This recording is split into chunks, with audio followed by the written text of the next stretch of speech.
नमस्कार साथियों, मैं कुश बैरागी आप सभी का वेलकम करता हूं हमारे YouTube platform current affairs updated पर।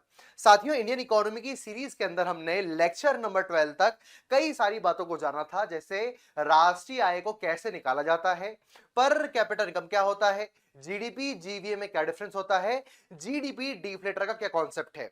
उसी सीरीज को आगे बढ़ाते हुए आज हम लेक्चर नंबर 13 में कुछ और बातों को जानेंगे, जैसे भारत और दुनिया के अंदर नेशनल इनकम को निकालने के लिए साइमन कुर्जनेट्स के द्वारा तीन प्रकार के मेथड को दिया गया है। और ये तीनों मेथड के प्रश्न बार बार आपके प्रीलिम्स में, बार बार आपके मेंस एग्जाम में देखने मिलते हैं। तो चलिए आज हम इन तीनों मेथड को चर्चा करते हैं। वास्तव में राष्ट्रीय आय को निकालने की तीन प्रकार की विधियां हो सकती हैं। एक का नाम है आय विधि यानी इनकम मेथड, दूसरी होती है व्यय विधि मतलब एक्सपेंडिचर मेथड, और तीसरा होता है उत्पादन विधि मतलब प्रोडक्शन मेथड। तीनों विधियों के अंदर आपको ध्यान रखना है कि कैसे नेशनल इनकम निकाली जा रही है, उसका फॉर्मूला क्या है। साथियों, आपको तीनों मेथड में फॉर्मूला यानी समीकरण को ध्यान रखना है। समीकरण से पक्के से क्वेश्चन आपको देखने मिलेगा। क्या मामला है, कैसे हम समीकरण को, फॉर्मूले को समझेंगे, याद करेंगे, बोर्ड पर देखिए। सबसे पहले यहां पर आपको साइमन कुर्जनेट्स भाई साहब देखने मिल रहे हैं। इन्हीं के द्वारा दुनिया के अंदर नेशनल इनकम को निकालने की ये तीन मेथोडोलॉजी दी गई हैं। इसी कारण इनको भी राष्ट्रीय आय के जनक या फादर ऑफ नेशनल इनकम भी कहा जाता है दुनिया के अंदर। वास्तव में साथियों, पहली आपको मेथड देखने मिल रही है आय विधि। अगर मैं आपको एक बेसिक सा एग्जांपल दूं साथियों, मान के चलो मैं एक चाय की टपरी लगाता हूं और एक दिन में 10 चाय बेचता हूं। एक चाय की कीमत है 10 रुपए, तो मैं एक दिन में चाय बेचकर 100 रुपए का उत्पादन करता हूं। यदि कोई मुझसे पूछेगा कि भैया तूने चाय बेचकर कितना पैसा कमाया, तो मैं टोटल प्रोडक्शन बताऊंगा 100 रुपए। लेकिन साथियों, आप सभी को पता है 100 रुपए मेरा कुल उत्पादन है, मेरी कमाई नहीं है। क्योंकि 100 रुपए का उत्पादन करने में चाय पत्ती, गैस, चूल्हा, मेहनत सब लगी होगी। मान के चलो मैंने जेब से 50 रुपए की लागत भरी है, मेहनत भरी है, तब जाके मैंने 100 रुपए का उत्पादन किया है।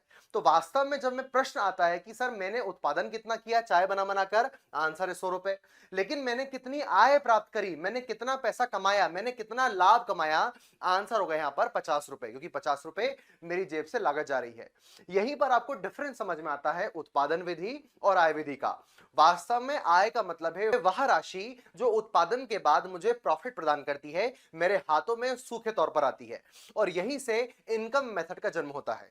सोचा साइमन कुर्जनेट्स के द्वारा कि भैया अगर मुझे किसी देश की राष्ट्रीय आय निकालना है तो एक काम करो, उस देश में जितने भी लोग रहते हैं, जितनी भी संस्थाएं हैं जो आर्थिक अर्जन कर रही हैं, इकोनॉमिकल एक्टिविटीज में शामिल हैं, प्रॉफिट कमाने के लिए काम कर रही हैं, इकोनॉमी के तीनों सेक्टर में अपना काम कर रही हैं, खुद को झोंक दे रही हैं। वास्तव में अगर हम उन सभी लोगों से उनकी आय पूछें, तो सभी की आय को पूछकर उसे ऐड करके, उसे जोड़कर हम देश की राष्ट्रीय आय निकाल सकते हैं। 10 लोग अगर 10-10 रुपए कमाते हैं तो देश की कुल आय मानी जाएगी 100 रुपए। उत्पादन और आय में अंतर होता है, यह मैं आपको बता चुका हूं। तो यहां पर क्या फॉर्मूला बनाया साइमन कुर्जनेट्स के द्वारा, देखिए। नेशनल इनकम को निकालने के लिए सबसे पहले उन्होंने वेजेस या सैलरी को शामिल करने की बात करी। जो मजदूरी करेगा उसे वेजेस मिलेंगे, जो नौकरी करेगा उसे सैलरी मिलेगी। तो भैया सैलरी इनकम सूखी आय है, तो यहां पर आपने सैलरी को शामिल किया। लेकिन कुछ लोग नौकरी नहीं करते, कुछ लोग तो भैया हो सकता है वो बिजनेस करते हो, व्यापार करते हो, जिसमें उनको प्रॉफिट मिलता हो ना कि सैलरी।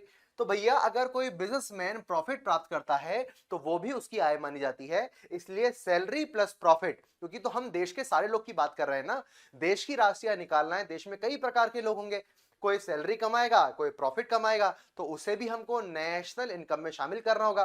फॉर्मूला ध्यान रखना है साथियों आप सभी को।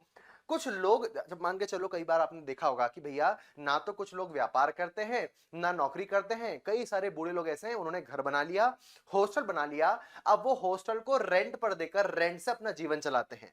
तो किराया वसूल करके अपने जीवन को यापन करना भी इनकम है। इसलिए यहां पर रेंट को भी नेशनल इनकम के अंदर शामिल किया गया है। तो रेंट या किराया भी एक प्रकार की इनकम होती है, गलती से मत भूलना। अभी इनकम टैक्स पढ़ाते समय और समझाऊंगा। अगला, कई सारे लोग एफडी कर देते हैं भैया बैंकों में जाकर, और एफडी से उनको ब्याज की प्राप्ति होती है, उनको हर महीने हर साल ब्याज मिलता है, उनका जीवन चलता रहता है। तो वो जो ब्याज मिल रहा है एफडी पर, फिक्स डिपॉजिट पर, वो भी इनकम मानी जाएगी। इसलिए नेशनल इनकम के फॉर्मूले में सैलरी, प्रॉफिट, रेंट के साथ साथ इंटरेस्ट को भी काउंट किया जाता है। अगला, फॉर्मूले के अंत में आपको दो चीजें ध्यान रखनी है। प्लस टैक्स माइनस सब्सिडी, क्योंकि भैया देश के अंदर जब भी टैक्स लगेगा उसका भार तो देश की जनता की इनकम पे ही पड़ेगा। इसी कारण से हम प्लस टैक्स करते हैं। और अगर सरकार सब्सिडी देती है तो वस्तुएं सस्ती हो जाती हैं, इनकम पर भार नहीं पड़ता। इसलिए हमेशा जब टैक्स प्लस में होगा सब्सिडी माइनस में हो जाएंगी। और ये बात मैं आपको पहले ही बता चुका हूं, समझ पा रहे हैं? तो एक बार पूरा फॉर्मूला रिवाइज कर लीजिए। यहां पर मजदूरी वेतन प्लस लाभ प्लस किराया प्लस ब्याज दर प्लस कर माइनस सब्सिडी आपको राष्ट्रीय आय देखने मिलेगी। तो इनकम मेथड के आधार पर आप देश के सारे लोग जो काम करने वाले हैं, ऐसे लोग जो आर्थिक क्रिया कर रहे हैं, मार्केट एक्टिविटीज में संलग्न हैं, उनकी आप ये सारी चीज ज्ञात करोगे, आप नेशनल इनकम को निकाल पाओगे। जब फॉर्मूला आएगा तो गलती से भी गलत नहीं करना है, बोर्ड पर ध्यान देते रहना है। अगली साथियों मेथड बहुत आवश्यक है। पहले भारत के अंदर कई बार प्रोडक्शन मेथड के पहले एक्सपेंडिचर मेथड या व्यय विधि का इस्तेमाल किया गया है राष्ट्रीय आय को निकालने के लिए। इसलिए बार बार एग्जाम में एक्सपेंडिचर मेथड या व्यय विधि से प्रश्न आते हैं। आप बोलोगे सर व्यय का मतलब क्या? एक काम करते हैं, हम समझते हैं कि भैया हम देश के अंदर बाजार में बैठे हुए हैं, आपकी और मेरी खरीदने की कुछ क्षमताएं होंगी जिसे अपन परचेसिंग पावर या क्रय क्षमता कहते हैं। और वास्तव में साथियों एक चीज समझना, मार्केट के अंदर हर व्यक्ति के पास में मांग होती है। हर व्यक्ति को अच्छे कपड़े चाहिए, हर व्यक्ति को आईफोन चलाना है, गाड़ी चलाना है, हर व्यक्ति को शानदार जीवन जीना है। लेकिन इस मांग को पूरा करने के लिए हमेशा किसी व्यक्ति के पास क्या होना चाहिए? पैसा। जब तक उस व्यक्ति के पास पैसा नहीं होगा, उस व्यक्ति की हैसियत नहीं होगी, उस व्यक्ति की क्रय क्षमता नहीं होगी, वो अपनी मांग को पूरा नहीं कर पाएगा। और साथियों एक्सपेंडिचर मेथड के अंदर इसी मांग और इसी क्षमताओं को देखा जाता है, क्योंकि वास्तव में किसी व्यक्ति ने अपने जीवन को जीने के लिए कितना खर्चा किया, वो कितना खर्च कर पा रहा है, इसके आधार पर राष्ट्रीय आय निकालना एक्सपेंडिचर मेथड का उदाहरण है। आप सभी जानते हो, मान के चलो ए परिवार के व्यक्ति सभी लोग आईफोन मेंटेन करते हैं, सभी के पास शानदार घर है, सभी के पास शानदार गाड़ियां हैं, तो आप ये अनुमान लगा सकते हो कि ए नामक फैमिली की इनकम, ग्रॉस इनकम शानदार है। अब जो परिवार अच्छा खाना नहीं खा पा रहा, अच्छे घर में नहीं रह पा रहा, रेंट पे रह रहा है, रेंट पे भी दीवार से पानी आ रहा है, मतलब आप उसके व्यय एक्सपेंडिचर को देखकर ये सोच सकते हो कि हो सकता है इसकी इनकम सही ना हो। मतलब देश के अंदर किसी व्यक्ति की सिर्फ आय जानना आवश्यक नहीं है, आय के साथ साथ उसका मांग का पूरा होना, क्या वो अपनी आवश्यकता के अनुसार अपना खर्चा, अपना व्यय कर पा रहा है, इस बात को देखना भी आवश्यकता है। इस बात को भी देखना आवश्यक है। इसी बात को देखना आवश्यक है और इसी चीज का पता लगाने के लिए एक्सपेंडिचर मेथड है। एक्सपेंडिचर मेथड वास्तव में डिमांड पक्ष यानी मांग पक्ष को प्रदर्शित करती है और देश के अंदर इसके लिए भी कुछ फॉर्मूले निकाले गए हैं और ये फॉर्मूला भी आपके एग्जाम में आएगा। क्या फॉर्मूला है? देखिए भैया, राष्ट्रीय आय को निकालने का सबसे टफ फॉर्मूला आपको देखने मिल रहा है, C plus I plus G plus X plus F minus D, और ये दोनों ब्रैकेट में रहेंगे। वापस से रिपीट करते हैं, C plus I plus G plus X plus F minus D, ये दोनों कोष्टक में आपको देखने मिलेंगे। ये फॉर्मूला मैं बार बार इसलिए बोल रहा हूं क्योंकि ये फॉर्मूला सीधे क्वेश्चन में आएगा। आप बोलोगे सर ये C प्लस प्लस प्लस है क्या? असल में कोई लैंग्वेज पढ़ा रहे हो क्या सर? नहीं भैया, C का मतलब है देश के अंदर कंजप्शन यानी उपभोग पर होने वाला व्यय। आप और मैं पार्ले जी के बिस्किट पर, सब्जियों पर, तेल पर, आटे पर, मिर्चे पर, कपड़े पर, अपने दैनिक जीवन को चलाने के लिए, अपनी लाइवलीहुड पर जो खर्चा कर रहे हैं, कंजप्शन करने पर खर्चा कर रहे हैं, उसे कहते हैं कंजप्शन एक्सपेंडिचर या उपभोग व्यय। और हाउस होल्ड मतलब घर के द्वारा, घरों के लोगों के द्वारा किया जाने वाला ऐसा व्यय सी कहलाता है। और जब हम व्यय विधि के आधार पर राष्ट्रीय इनकम निकालेंगे तो वास्तव में राष्ट्रीय आय निकालने के लिए सबसे पहले आपको घरों के द्वारा होने वाला यही कंजप्शन एक्सपेंडिचर शामिल करना होगा। इस बात को समझना पड़ेगा। अगला आपको देखने मिल रहा है आई। आई का मतलब है इन्वेस्टमेंट। मान के चलो साथियों, एक राम नामक व्यक्ति है। राम नामक व्यक्ति 10,000 रुपए महीना कमाता है। 10,000 रुपए में उसके पास में क्या तरीका होगा? वो ठीक ठाक कपड़े पहन ले, ठीक ठाक खाना खा ले, वो और उसके साथ में अगर मान के चलो छोटा भाई है, उसके लिए वो कुछ ना कुछ कर ले। लेकिन क्या वो 10,000 रुपए में पूरा परिवार चला सकता है? नहीं। लेकिन जब वही राम 1,00,000 रुपए की तनख्वाह कमाता है तो उसका कंजप्शन लेवल भी बढ़ेगा। अभी जो हम C प्लस की बात कर रहे हैं, C में वो अच्छा फोन चलाएगा, अच्छी गाड़ी करेगा, अच्छे मूवी थिएटर के अंदर मूवीज देखने जाएगा, जीवन में अच्छा काम करेगा। लेकिन राम सारा का सारा पैसा जितना कमा रहा है वो उजाड़ नहीं देगा। राम उस पैसे से सोचेगा कि जब मैं बूढ़ा हो जाऊंगा तब ये पैसा मेरे लिए हेल्प करे, वो निवेश करने का प्लान करेगा, शेयर मार्केट के अंदर, प्रॉपर्टी मार्केट के अंदर, किसी भी चीज के अंदर, इक्विटी फंड के अंदर, एसआईपी कर लेगा, म्यूचुअल फंड कर लेगा, कुछ तो करेगा। तो राम के द्वारा केवल खाने पे खर्चा सी है, लेकिन जब हम एक्सपेंडिचर मेथड के आधार पर नेशनल इनकम निकाल रहे हैं तो घर में किया गया खर्च सी प्लस उस व्यक्ति के द्वारा किया गया निवेश भी व्यय विधि के आधार पर राष्ट्रीय आय में काउंट होगा। तो आय का मतलब यहां पर है देश के अंदर होने वाला इन्वेस्टमेंट। समझ पा रहे हैं? अगला जी का मतलब होता है सरकारी खर्च, गवर्नमेंट एक्सपेंडिचर। अब जब हम देश की राष्ट्रीय आय निकाल रहे हैं तो देश के अंदर जो खर्च करने वाली संस्था है वो गवर्नमेंट भी है। गवर्नमेंट जनता का पैसा लेकर रोड पे खर्च करती है, कई सारे परियोजनाओं के निर्माण पर खर्च करती है, ट्रेन चलाने पे खर्च करती है, कई सारी चीजों को सामानों खरीदने पर खर्च करती है। तो सरकार के द्वारा किया गया खर्च भी गवर्नमेंट एक्सपेंडिचर के अंदर यानी एक्सपेंडिचर मेथड में नेशनल इनकम का पार्ट माना जाएगा, गलती से भी नहीं भूलना है। अब जहां कंफ्यूजन क्रिएट होता है वो मामला क्या है, यहां पर आता है एक्स। एक्स का मतलब यहां पर देखने मिल रहा है नेट एक्सपोर्ट। नेट एक्सपोर्ट या शुद्ध निर्यात का मतलब क्या है साथियों? वास्तव में शुद्ध निर्यात का फॉर्मूला यहां पर आपको देखने मिल रहा है एक्सपोर्ट माइनस इंपोर्ट। थोड़ा समझिए, जब भी हम भारत से किसी वस्तु का निर्यात करते हैं तो दुनिया में निर्यात करने पर हमें डॉलर की प्राप्ति होती है, हमारी जेब में डॉलर आता है। लेकिन जब दुनिया से हम वस्तुओं का आयात करते हैं तो हमारी जेब से डॉलर चला जाता है। तो हमेशा हम चाहते हैं कि हमारा एक्सपोर्ट बढ़े लेकिन इंपोर्ट कम हो, क्योंकि इंपोर्ट करने से हमारी जेब कंगाल हो जाती है भैया।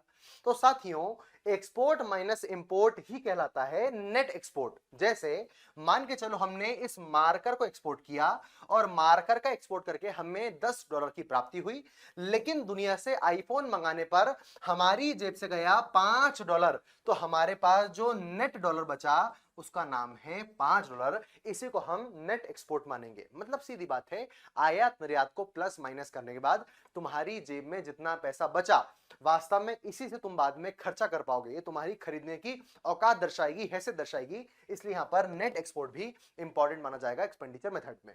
अगला आपको देखने मिल रहा है एफ। एफ माइनस डी पहले बता चुका हूं आपको। एफ का मतलब क्या है? विदेश में भारतीयों द्वारा किया गया व्यय। अगर मैं दुनिया में घूमने जाता हूं, मान के चलो मैं थाईलैंड गया, मान के चलो मैं सिंगापुर गया, मान के चलो मैं दुबई गया, वहां पर जहां जो खर्चा मैं कर रहा हूं होटल के अंदर, घूमने पर, मूवी देखने पर, जो भी काम है, तो मेरे द्वारा भारतीय द्वारा विदेश में किया गया व्यय वास्तव में क्या माना जाएगा? एफ। विदेश में भारतीय साधन द्वारा व्यय माना जाएगा, इसे अपन को प्लस करना है। जबकि डी है भारत में विदेशी द्वारा व्यय। भारत के अंदर कोई ताजमहल देखता है, ताजमहल देखने आता है, उसके द्वारा जो खर्चा किया जा रहा है उसे हम डी मानेंगे, उसको हम माइनस कर देंगे। इससे क्या पता चलेगा भैया हमारी खरीदने की क्षमता कितनी है, हम कितना घूम पा रहे हैं, क्या हम इंडोनेशिया जा पा रहे हैं, या दुनिया के लोग ही दिल्ली के अंदर या ताजमहल देखने आ रहा है। भैया हमारी तो कोई घूमने की बस की नहीं है। इस बस की को देखने के लिए एफ माइनस डी किया गया कि हमारे लोग कितने विदेश के अंदर पर्यटन में सक्रिय हैं। समझ पा रहे हैं? तो ये पूरा का पूरा फॉर्मूला है, वापस से देखते हैं। C plus I plus G plus S, F minus D आपको ध्यान रखना है। इस पूरे फॉर्मूले से एक्सपेंडिचर का पता चलेगा और उससे निकलेगी हमारे देश की राष्ट्रीय आय, और यही सबसे इंपॉर्टेंट था। इनकम मेथड से भी ज्यादा इंपॉर्टेंट यूजफुल है व्यय विधि। साथियों अगली मेथड है उत्पादन विधि। 3 विधियां हैं, आय, व्यय और उत्पादन विधि। और मैं मजे की बात बताऊं, अच्छा उत्पादन विधि के पहले मेरा फोटो आ चुका है। साथियों इंडियन इकोनॉमी की ये जो सीरीज चल रही है ये आपके लिए दावा करती है कि चाहे आपका बेसिक टॉपिक हो, चाहे आपका स्टैंडर्ड टॉपिक हो, चाहे आपके एग्जाम में एडवांस टॉपिक आ रहे हो, ये सारे कॉन्सेप्ट आपको इंडियन इकोनॉमी के यहाँ से कंप्लीट होंगे। आप भरोसा रखिएगा, धीरे करते करते करते जैसे ही हमारी सीरीज कंप्लीट होने वाली होगी आपके पास में हर चीज होगी, बजट का नॉलेज, टैक्स का नॉलेज, शेयर मार्केट का नॉलेज, जितनी चीजें इंडियन इकोनॉमी से एग्जाम में आ सकती हैं सारे एग्जाम के अंदर वो चीज हम क्लास के अंदर पढ़ेंगे। आपको क्या करना है, करंट अफेयर्स अपडेटेड को प्लेटफॉर्म को सब्सक्राइब करके रखना है, रोज के रोज आपको गो थ्रू करना है सारे लेक्चर्स। साथ ही साथ हमारा जो एप्लीकेशन है देवाशीष क्लासेस वो आपको डाउनलोड करना है। यहाँ कुछ कूपन कोड दिए गए हैं, इनको अप्लाई करना है, जिसके माध्यम से आपको रेगुलरली ना केवल इकोनॉमी बल्कि मल्टीपल सब्जेक्ट की क्लासेस उसके पीडीएफ आपको देखने मिलेंगे। अगली जो विधि आपको देखने मिल रही है उसका नाम है प्रोडक्शन मेथड या उत्पादन विधि, जो मैं आपको नहीं समझाने वाला, क्योंकि भैया अभी तक हमने राष्ट्रीय आय को निकालने के लिए जितनी विधियां देखी हैं वो सब के सब उत्पादन को काउंट करती हैं। मतलब उन सभी का संबंध प्रोडक्शन मेथड से है और भारत के अंदर आय व्यय और उत्पादन विधि में प्रोडक्शन मेथड को अपनाया जा रहा है, उसी के आधार पर हम देश की राष्ट्रीय आय काउंट कर रहे हैं। आप लोग के लिए मेरा प्रश्न, भारत की राष्ट्रीय आय जीडीपी के आधार पर निकाली जाती है, जीएनपी के आधार पर निकाली जाती है, एनएनपी के आधार पर निकाली जाती है, या एनडीपी, इसका नाम है एनडीपी के आधार पर निकाली जाती है? तो भैया जल्दी से मुझे कमेंट सेक्शन में कमेंट करके बताओ, भारत की नेशनल इनकम इन चारों में से किसके आधार पर कैलकुलेट होती है? A B C D. Comment session में आंसर देना। अगर कोई कंफ्यूजन होगा तो कंफ्यूजन पूछना, मैं बकायदा आपका स्क्रीनशॉट लगाकर स्क्रीन पर आपके डिटेलिंग जो क्वेश्चन होगा उसकी डिटेलिंग करूंगा और बकायदा उसकी हम आंसर की बात करेंगे। साथियों, यहां पर आपको एक कॉम्बो ऑफर हमारे जो एप्लीकेशन है देवाशीष क्लासेस उस पर देखने मिलेगा, जहां पर आपको करंट अफेयर्स की रोजाना क्लास देखने मिलेंगी, मैडम पढ़ाती हैं रेगुलरली, आपको पीडीएफ देखने मिलेंगे, स्टैटिक जीके के पोर्शंस देखने मिलेंगे, आपको एमसीक्यूज का सॉल्विंग का पूरा मामला देखने मिलेगा। तो शानदार कॉम्बो ऑफर है। तो भैया बहुत कम प्राइस में कूपन कोड अप्लाई करना है, 40% तक का डिस्काउंट होगा और जल्दी से ज्वाइन कर लेना है, कहीं नहीं जाना है, जुड़े रहना है इसी प्लेटफॉर्म पर करंट अफेयर्स अपडेटेड और लगातार इंडियन इकोनॉमी को जानते रहना है। धन्यवाद।